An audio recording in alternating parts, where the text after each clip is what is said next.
Another accident involving a child. This one happened in Hampton in the intersection of Hall Road and Glenhaven Drive. Neighbors ran to help a mother and her small child involved in that hit and run. 10 on your side's Liz Palka picks up the story from there. My heart dropped because I have kids.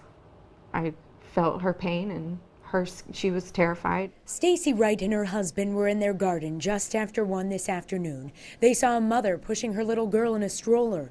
Wright says what happened to that family next was beyond belief. We waved at her, and 2 seconds later we heard her scream, a crash, and my husband took off down the road. Hampton police say that mother and her baby were hit by a black Nissan pickup truck on Hall Road at Glenhaven Drive. A neighbor took these pictures of the truck against a tree. The crushed stroller, unrecognizable. If I hadn't seen the kid in her arms, I wouldn't thought that the kid lived. Police say the driver fled the scene on foot. That person was later located. There was no driver. The door was open. The truck was against the tree.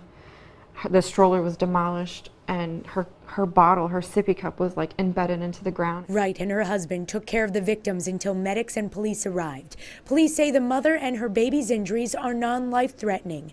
To neighbors, that's a miracle. It breaks my heart. The baby was just crying, and her eyes were glossed over and her pupils were really big. The mother's brother tells us she ended up with a broken wrist. He said the baby, who is a year old, has scratches to her face. After the two were transported, Wright still had the dress the child was wearing. She had already washed the blood and mud stains out of it by the time we spoke to her. I couldn't get the mud where her body had hit the ground. I'm sure she doesn't even want the dress, but her life was saved, so to me it's precious. Again, Hampton police said they did locate the driver. We do not know who that person is or what charges they might be facing. We are working on getting that information, and we will update you when we have it. I'm Liz Palka, 10 on your side.